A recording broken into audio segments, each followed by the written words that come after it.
Arc-en-ciel.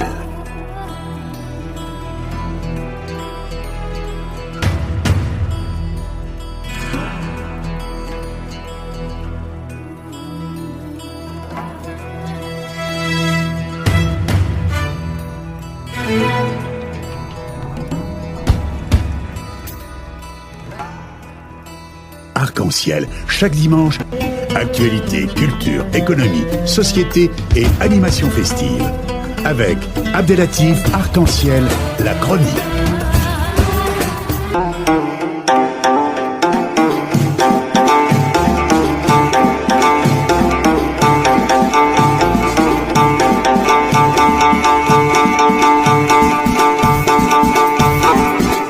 الجدي ياغو تسمدا وردي حنان الجدي ياغو وخليه يريب خليه يريب خليه يريب خليه يريب خليه يريب ما انت حسيتي بيا وهي المداويخ عالجدي ياغو عالجدي ياغو. Mesdames et messieurs, retour au direct et nous sommes heureux d'être en ligne avec notre dernier intervenant de l'Italie, un Marocain résident à l'étranger, journaliste, militant associatif en Italie, سي أمين بوشعيب. أهلا وسهلا وعشرا مبروكا. الله يبارك فيك ودي السعد لطيف، وتحية ليك ولجميع الإخوان والمستمعين والناس كاملين. أهلا وسهلا. ربما الموضوع الشائك، الموضوع اللي تنعيشوا فيه مؤخرا، وهو هذا الموضوع ديال لو بويكوت، المقاطعه. وكما في علمك بان هذا الموضوع هو موضوع الساعه بالنسبه للمغرب، وسمعنا بان كاين واحد الدعم قوي من طرف الجاليه لهذا الموضوع عبر النيميريك، عبر الواتساب، عبر الفيسبوك، عبر عطا الله ما يتقال. وكاين واحد الاشكاليه كبيره في التواصل ما بين المسؤولين وما بين شريحة قوية من الشعب المغربي اللي تتسند هذه المقاطعة. ما رأيك فيما يحصل في بلدنا الأصلي المغرب؟ واسمح لي في البداية بسم الله الرحمن الرحيم والصلاة والسلام على سيدنا محمد وعلى آله وصحبه. اسمح لي في البداية باش نقول لك ودي أنا شوية نزيد آسف لأني كونك تستضيفني في هذه الظروف بحال هذه. كان من الأفضل ومن الأحسن أن تستضيفني، والمغرب حصل على المنتخب على ترشيح كأس العالم 2026. كان بالإمكان أن تستضيفني عندك وأكون جد مرتاح وجد فخور حينما ينتقل المغرب للمربع الذهبي في كأس العالم بروسيا.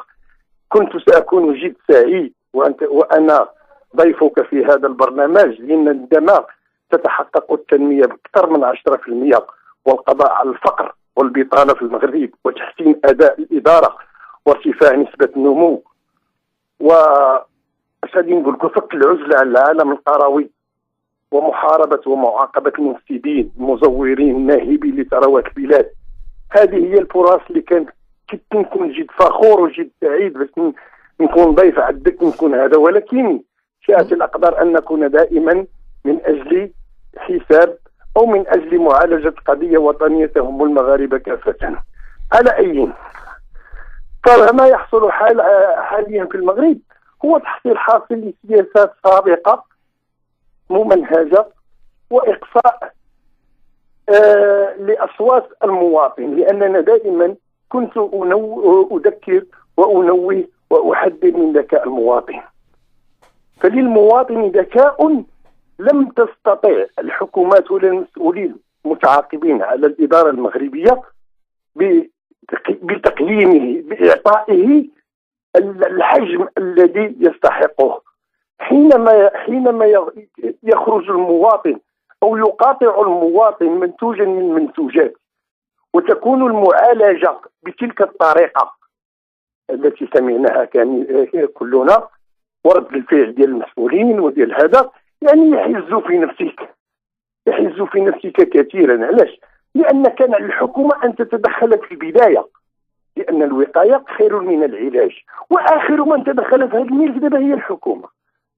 يلا خرج لنا مؤخرا مسؤولين من الحكومة، كاين اللي تيهدد، كاين اللي توعي الوعيد، كاين اللي تيدير هذا على مثلا هذه المنتوجات التي تمت مقاطعتها. واش هذه الشركات رجعوا للشركات، هذه الشركات واش ما عندهمش مستشارين؟ واش ما عندهمش ناس تيديروا الماركتينغ؟ واش ما عندهمش ناس تيديروا ايتيد دو مارشي؟ واش ما عندهمش ناس كيشوفوا لو كليون بوتونسيال، لو كليون دو فيتور؟ واش ما عندهمش هاد الشركات؟ واش ما تيحسوش بالتنافسيه؟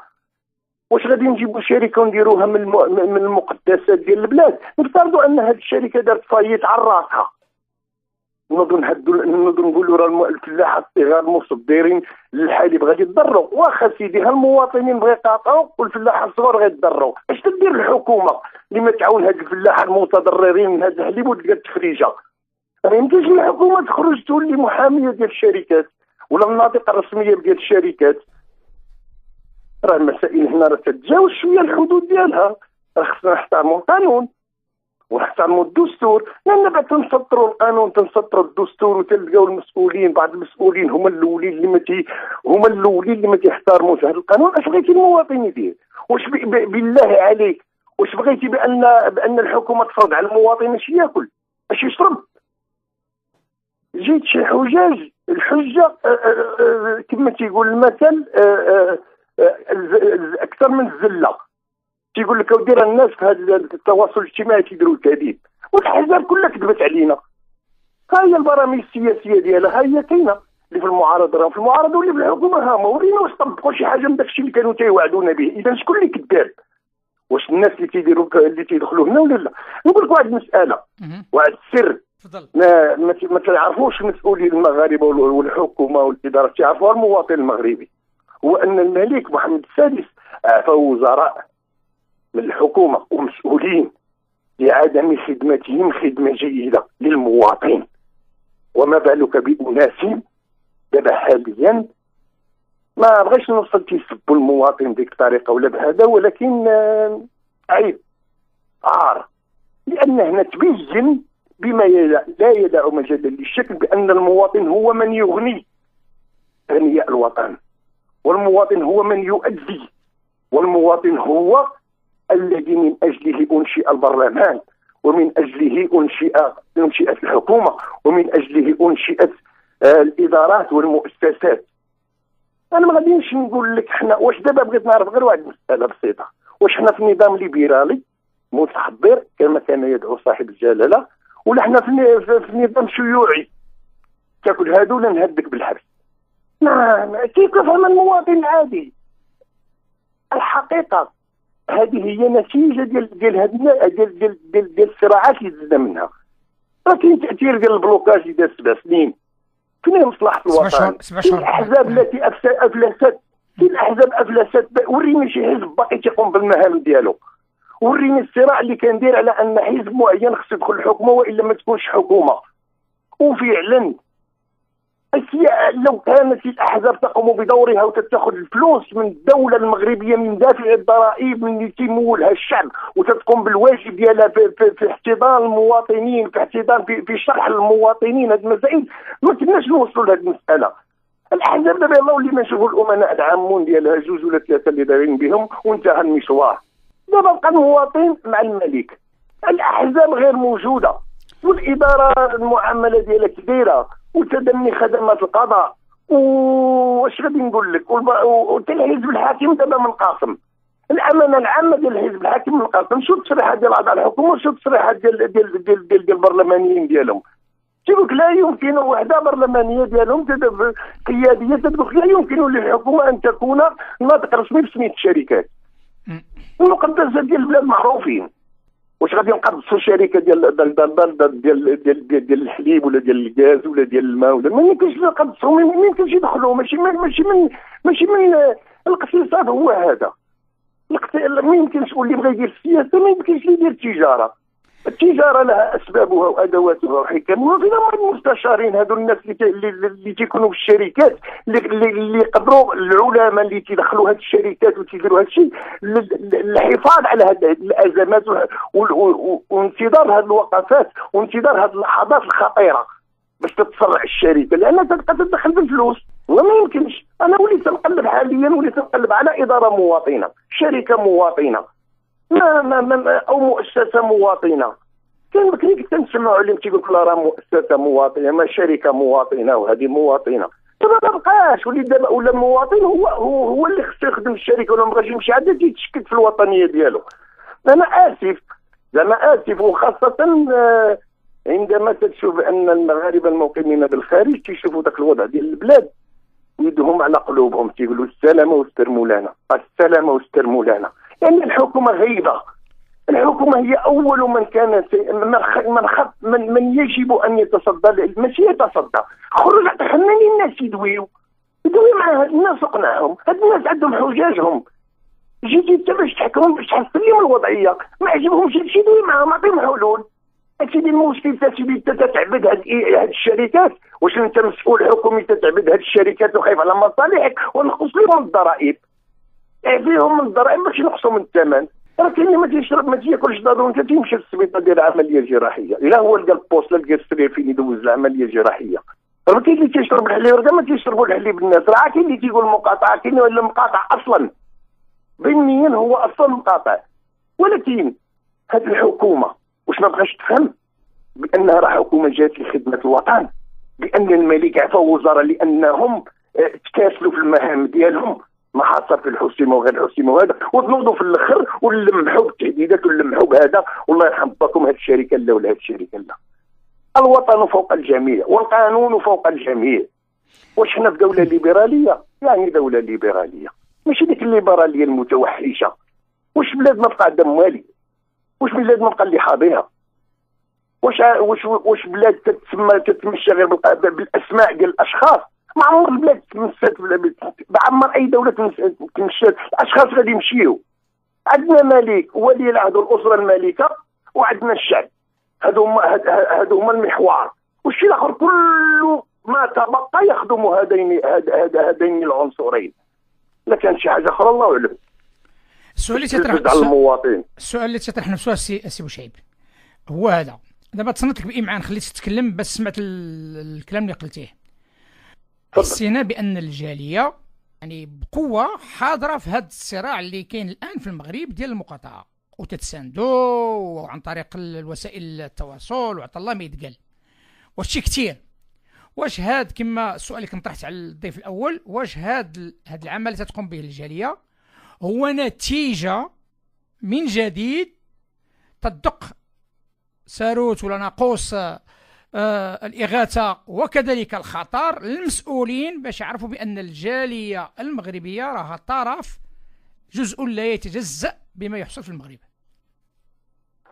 أنا بالنسبة للجالية كعضو واحد من الجالية كنشوف بأن الجالية المسكينة تعاني من الأمرين، تعاني من الداخل وتعاني من الخارج. أولا عندها ديك الذنب ديالها هو أن عايشة في دول أخرى تتقارن، كتشوف الحديث ديال الدول المتقدمه، الدول اللي تعيشوا فيها بشحال الثمن ديالو والماء بشحال الثمن ديالو، والحليب الا حلت يو درتي منه قهوه بقى فيه النص تيرو. بعض الدول الاخرى ما تيروش، ناقص منه داك الشيء ولا هذا الله اعلم. الجاليه قايمه بحال وزاره التشغيل ولا وزاره الماليه، كل مناطق انا تندوي على ايطاليا نتحدث فيها وتنشوف كان ناس اخرين عندنا علاقات مع الاخوان داك الشيء، ولكن تركز بالنسبه لايطاليا. ليس هناك مهاجر مغربي بايطاليا لا يرسل حوالي شهريه مانضه شهريه للعائله ديالو في المغرب. يعني انه هو صندوق المقاصه، ان المهاجر هو صندوق الدعم، ان المهاجر هو خلاص. هذا بغض النظر إلا زدنا الدواء اللي مفقود في المغرب، زدنا بزاف ديال المسائل بالتكنولوجيا للمغرب تيلبيو مجموعه ديال الطلبه. انا بعض القواعد الاقتصاديه مشات متعارف عليها هنا، تيقول لك اودي عندك راتب شهري تتصرف منه القد القد وتتعيش فيه القد القد وتتشيط منه القد القد. شوف شحال من مواطن مغربي ما خدامش وتيصرف وتياكل وتيشرب وتيمشي. وتيقول لك مثلا قاعده اقتصاديه اخرى وفير اميزير لو ريفوني اوغمونت لي زاشا سي ملتيبلي. هذا المواطن ما عندوش ان ريفوني في المغرب والجاليه تتهزو، والجاليه ماشي هازه من الناحيه الاقتصاديه فقط، الجاليه هازه من الناحيه ديال العدبات. ما بغيناش نشوفوا بلادنا تتكرفص، ما بغيناش نشوفوا بلادنا غادي نوض فيها الضجيج وحنا في غنى عنه. حنا المعركه ديالنا الحقيقيه والمعركه ديالنا الاساسيه اللي خصنا نجتمعوا فيها كاملين هي معركه التنميه الشامله. يجب أن نضحي جميعا، يجب أن نضحي جميعا وندخلوا لهذه المعركة ديال التنمية، ننميو بلادنا.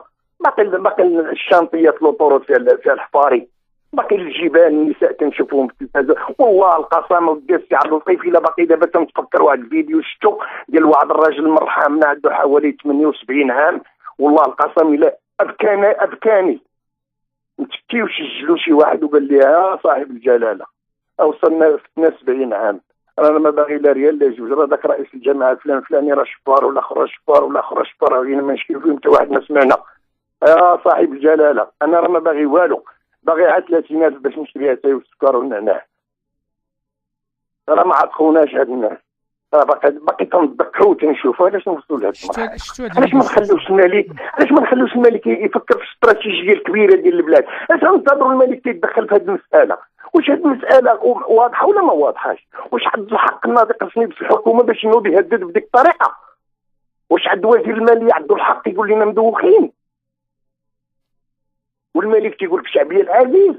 واش عنده الحق يقول لنا مدوخين والملك حيد معهم هاد راه قال لنا مدوخين؟ واحد عام ما خدمش دوك الخمسه الوزراء اللي حيد الملك في الحراك ديال الريف، هذوك عام ما خدموش كسالى حيدهم. هذا عيرنا. هذه بوحدها لو كانت الحكومه تحترم نفسها لعل الاقل. شنو رئيس الحكومه على وزير الماليه سي بوشعيب سي بوشعيب نعم خويا. تيهمك الامر بطريقه غير مباشره او مباشره كما كنا احنا كاملين فهاد القذف اللي دار مدوخين وغيره. في رايك نتايا اش تطالب كمواطن مغربي كرد على هذا القذف اللا مشروع؟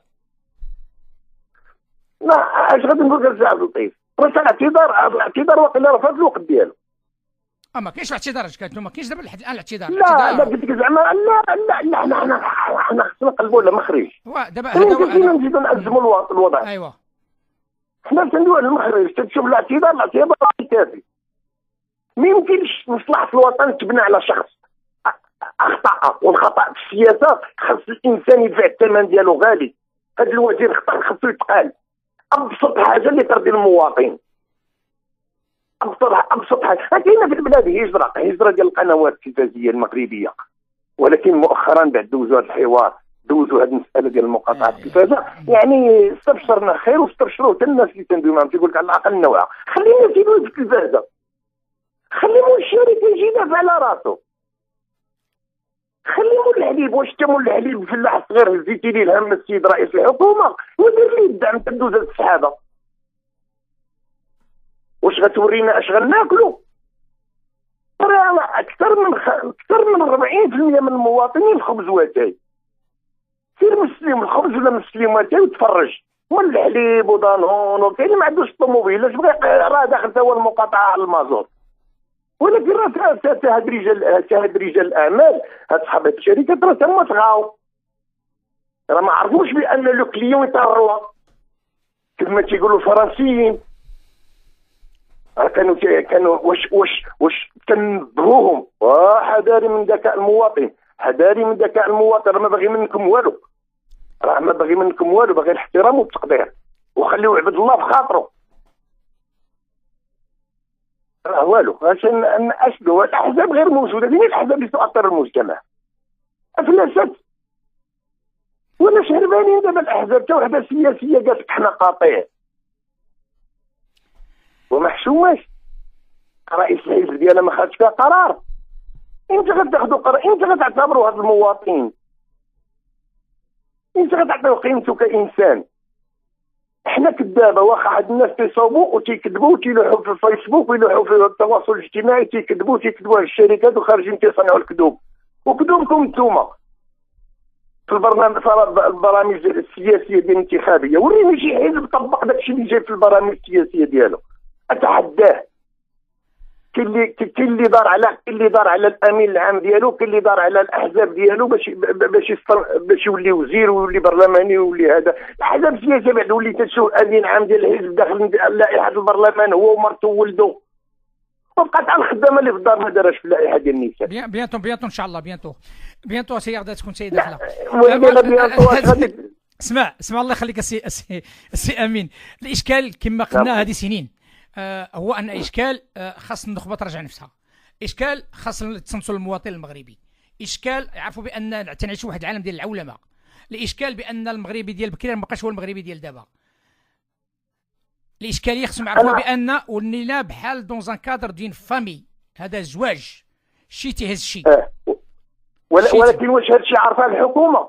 نعم. واش الحكومه عارفه هذا الشيء اللي خارجه تتعامل المواطن بهذا الشكل؟ الحكومه نسات، اسمح لي، واش الحكومه نسات بان ذاك المواطن اللي تتعير فيه هو اللي صوت عليه وطلعها تما؟ واش بلاد دوله قداشنا هي 35 مليون بتاريخ ديال 12 قرن 1200 سنه ما يزيد على 1200 سنه نبنيوها على شخص، على سي عزيز ولا على سي فؤاد ولا سي الياس؟ ما يمكنش ولا على السي بوسعيد اللي قلنا مدوخين، ياك حنا مدوخين حيت صوتنا على الاحرار، عندك الصح، حيت نحوسوا لك الضريبه، راه ما كاينش شي ريال من الخزينه العامه ما تيدفعوش المواطن، والمواطن القدوه في المعادن وفي المناجم وفي البحار وفي الهواء وفي الماء وتحت الارض، وزدتي كملتي لي اش تاكل اش تشرب، راه صعيب الحال، اللهم ان هذا لمنكر. لهذا وانت تقول لي من منافسه ما كاينش حاجه واللي دارت، والبرلمان يلاه في راجل واحد ما الدواء جوج. سي بوشعيب. نعم خويا. سي بوشعيب بقات لي 2 دقائق، تصنت لي مزيان، الوقت راه تيمشي بالزربه، بقات لي 2 دقائق اللي غادي نقول لك فيه انا هو هذا. هذا المبدا ديال هذا البرنامج كون ما كانش الموس الحق العظم ما غاديش نقدروا نلحقوا لهذا الشيء، لاننا حنا عايشين بالمشاكل ديال الجيل. هما اللي هازين المات وتيقول لنا في اللحم وفي الشحمه توصلوا للعظم. جوستومون، وتصنت لي مزيان عفاك على هذا الشيء. وكذلك ملي تقول هذا الموس العظم تنهضر على المغاربه اللي كاينين في الداخل واللي في الخارج باش نكونوا واضحين. حنا عندنا عائلاتنا، حنا عندنا بزاف ما يتقال اللي نقول لك عليه الي طون الحق الاوان، وربما على حسب الكلام اللي قال الانترفينون الاولاني فوالا بان عما قريب غتكون ان انترفونسيون سا ماجيستي في هذا السوجي. نتمناو خير لحد هذه الازمه، لان هذه الازمه راه ما يقبلهاش لا العقل ولا الضمير ولا الانسانيه. ولكن اسمح لي سي عبد اللطيف، علاش حنا تنبقاو تنتسناو الملك حتى هو نتسناو الملك تيخرج يفصل بيننا وبين هاد الناس؟ هادشي اللي عطى الله والسوق على هاد الناس ما عرفيش الملك لا بغى يفصل بيننا وبينهم. هاد الناس خاصو يبينوا اشنو داروا بعدا، اشنو داروا الاخطاء اللي داروا عليها، اما لا بجا يفصل بيننا ويحكم بيننا وبينهم راه تا واحد ما غيشير. انا ما عرفتش علاش الواحد بقى تيبرك من الكرسي ديال المسؤوليه تيتسيب وتيتبدل وتيتغير وتولي انسان اخر ولا تتحيد منه الانسانيه، الله اعلم. انا ما عرفتش علاش واحد اخر بعد تيتحمل المسؤوليه تيولي شكل اخر. شوف سي وزير الحكامه كي كان في المعارضه الفيديو اللي خارج، وشوف دابا بعد دخل شي الكرسي الفيديو كي ولا. واش انا ما فهمتش وزير قداشنا هو تيقول لك وزير عاير عباد الله، لا داك ماشي الناطق رسمي في الحكومه، خاص يقول الناطق رسمي. ها هو قال الناطق بردتو. خاصهم يحترموا ذكاء المواطن، راه ذكاء المواطن والرجوع تطبيق القانون على الجميع. شكرا سي بوشعيب. بغاونا سيدي سي بوشعيب سالي الوقت. شكرا جزيلا على التوضيح. تحيه صادقه من عبد اللطيف الصادقي، ونطلب الله تعالى يكون هالشهر الكريم شهر خير وشهر رحمه بيناتنا، وهذا المشكل يتحل عما قريب، لان الوقت راه وصل وما قادين على صداع في بلادنا، يكفينا الصداع اللي جينا من جهه اخرى. هذا ما كان.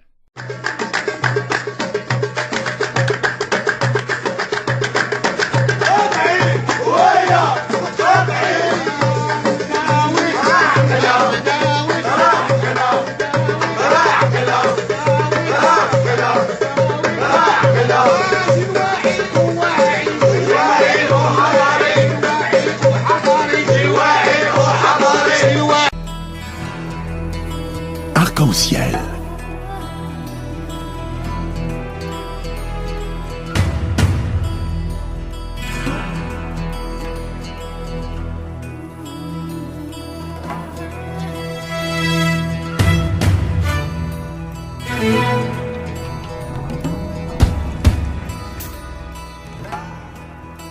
Arc-en-ciel, chaque dimanche, actualité, culture, économie, société et animation festive. Avec Abdelatif Arc-en-ciel, la chronique.